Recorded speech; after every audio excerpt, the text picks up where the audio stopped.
Today, let's talk about some places that you should always avoid, should generally try to get to, and some places that should get some more attention because they're pretty cool.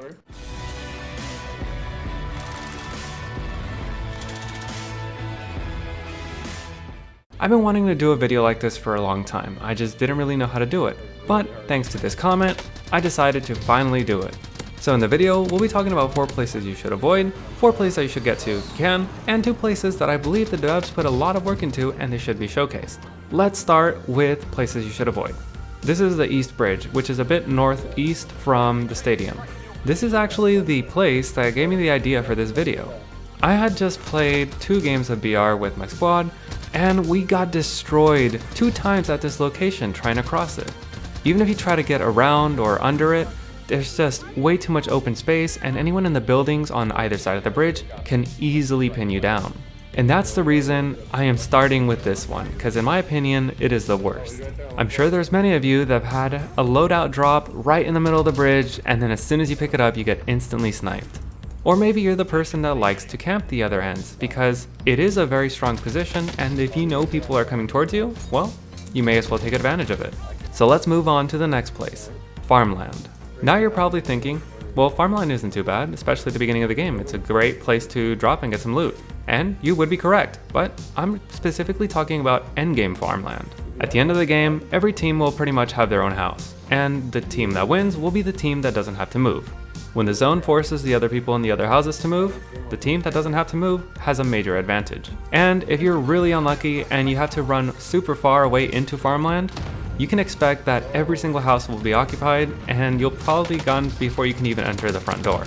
And even if you make it inside, there's probably a 4 stack of roses just with MP5s. So let's move on to the next place, Stadium.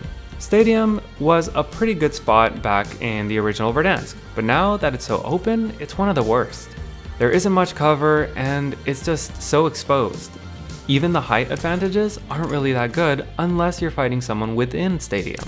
And speaking of height advantages, you can easily be taken out by someone in downtown on any of the skyscrapers. It's just way too easy. So when the last few circles are kind of leading you to Stadium, you just know you're not going to have a great time. And for the final location to avoid, Storage Town. And specifically, the center of Storage Town. The outer ring of Storage Town is pretty decent. If you have a bounty that's there, it's a decent fight and you have a good chance. You can get in and out relatively quickly. However, if the bounty's in the center, it's not going to be that easy. There could be squads patrolling or a squad just hiding in the many corners. And you don't just have to pay attention to the rows and all the corners, but you have to look at the roof as well. There's a lot of vertical play in Storage Town, so the more you go to the center, the more likely you are to get ambushed from any direction. So unless you have your loadout, a UAV, and you can confirm that they're the only squad in there, I would leave that bounty alone.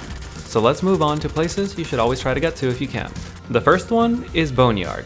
It is one of my favorite places to go to at the beginning of the game.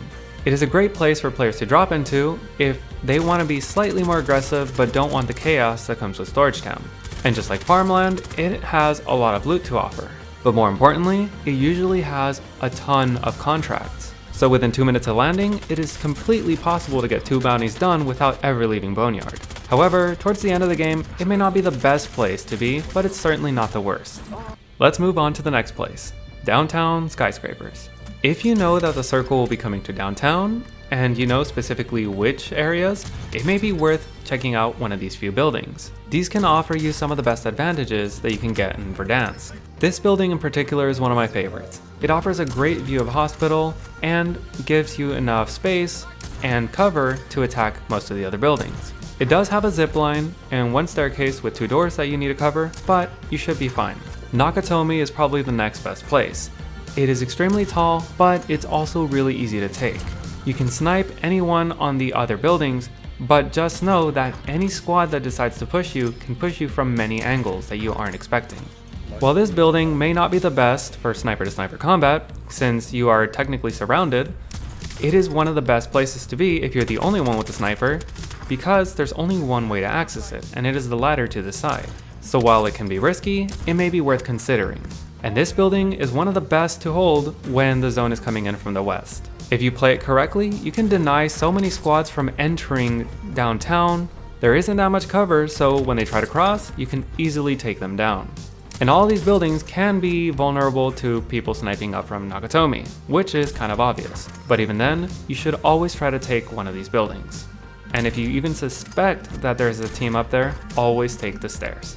The next place is kind of similar, and these are the prison towers. If you're lucky enough to have your loadout and be at the prison towers when the circle's coming in, you're probably going to win the game. Pretty much, this is the ultimate height advantage, and there's no way to get flanked. There is one ladder leading up there, and it is way too easy to hold. Holding this spot, you can make Farmland even more dangerous for the people that are down there, and when they're all trying to rush up the hill to get to you, yeah, they don't really stand a chance. And if you're one of the unlucky people that has to go to prison, don't go down the main gate, try to go around, take one of the zip lines, or go through the tunnel in the gulag, and maybe if you can end up with a cluster strike or a precision airstrike, maybe you can get the team to go down, but they can easily go onto one of the other towers because the space is wide enough. And now for the final place that you should try to get to, this hill near Summit. Continuing with the trend of height advantage, this is also a really great one. Since it's off to the corner of the map and in a pretty high location, it's pretty easy to take control of a good portion of the map. You can have airport lockdown, ATC, and even Summit. And the best part is that you can't really get flanked. There's really only two viable ways to get up there, and both of them involve either a lot of walking or driving. And they're through pretty open areas, so if you're up there, you should be able to take care of anyone trying to get to your position. Now for these last two places that I believe should get a little more attention than they currently do. The first one is this lake. It's pretty small and has a little boat. Sometimes it has a buy station on it. The water physics may not be functional, but it does look nice and you can get some pretty good screenshots and thumbnails from it. I should note though that whenever there's a buy station down there, anyone that tries to use it usually ends up dead. So while it may be pretty, don't actually go down there if you're trying to win the game. And for our final location, we have train station. A lot of you may be very familiar with the more mall section of the train station, but actually I recently just saw this left older portion for the first time. I was quite surprised by the amount of detail in here, and I decided to give the mall a second look. There's just so much detail in here. I mean, all these shops, the burger place, it is a really awesome place. And there's so much cover and windows that you could easily use. It's just a shame that the rooftop exists because if it didn't, the inside would be a much better position to fight in and fight out of. So those are 10 places that you should avoid, go to, and just check out. This was something more different than what I usually do. But if you guys like it, let me know and you may see another one of these. Or maybe if I get enough suggestions from you guys of places that you guys really like because they're technically superior or just look really cool, or places that you just really don't like, I may make a video on that too. But as always, if there's any weapon, build, or part of the game you want to break down, let me know and you may see it on the next Community Wednesday.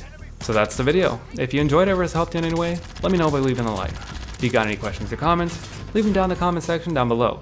And if you want to make sure that you never miss another video, be sure to subscribe. Thanks for watching.